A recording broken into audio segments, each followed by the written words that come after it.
오늘 하루도 고생했다. 간단하게 맥주 한 캔 해야지.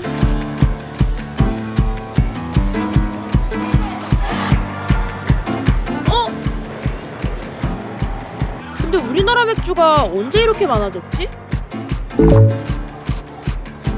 국산 맥주는 수입 맥주보다 다양하지도 않고 맛도 떨어진다는 의견이 있었는데 사실 맛있는 우리나라 맥주는 원래 많았습니다. 때는 월드컵 열기가 뜨겁던 2002년 다양한 맛의 맥주를 직접 만드는 하우스 맥주집이 전국의 우후죽순으로 생겼습니다. 당시 대기업이 아닌 작은 펍에서도 맥주를 만들어 판매할 수 있도록 법이 바뀌었기 때문입니다. 그런데 100여 곳 넘는 하우스 맥주들이 있었는데 일단 외부 유통이 안 되니까 판매 한계가 있기도 했고요. 가게에서 만든 맥주는 그 가게에서만 먹을 수 있어서 남은 맥주를 외부에 팔 수도 없고 저장할 시설도 마땅치 않으니 대부분 망해버렸죠. 그로부터 12년이 지난 뒤에야 관련 규제들이 조금씩 완화됐습니다. 소규모 주류 제조 면허가 허가되면서 작은 양조장에서 외부의 술을 유통할 수 있게 됐고 2018년엔 편의점, 슈퍼 등 소매점에서도 판매할 수 있게 됐죠. 그런데 이번엔 세금이 문제였습니다.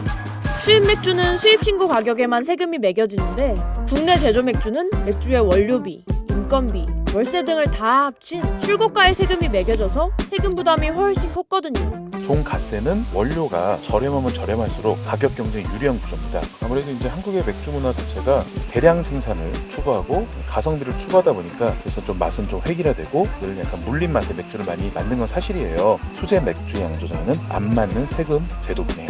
그렇게 우리나라 수제 맥주가 지역의 소규모 양조장에 가야만 맛볼 수 있는 수준으로 명맥을 이어가는 동안 수입 맥주는 다양성과 가격 경쟁력으로 우리나라 맥주 시장을 장악했습니다. 그런데 올해 1월에 주세법이 확 바뀌었습니다. 가격이 아닌 용량의 세금을 부과하는 방식으로 개정된 겁니다.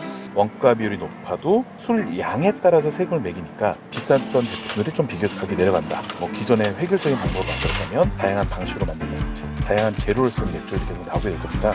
주류 규제도 훨씬 완화됐습니다. 좋은 수제 맥주 레시피가 있는데도 설비 투자 비용이 부담스러워 캔 병으로는 제조하지 못했던 소규모 업체가 다른 시설을 빌려 맥주를 만들 수 있게 되고 신제품 출시를 위한 절차가 단축돼 소비자의 입맛을 빠르게 반영할 수 있게 되고 맥주에 질소가스를 투입해 기네스같이 거품 가득한 국내 맥주 생산도 가능해집니다.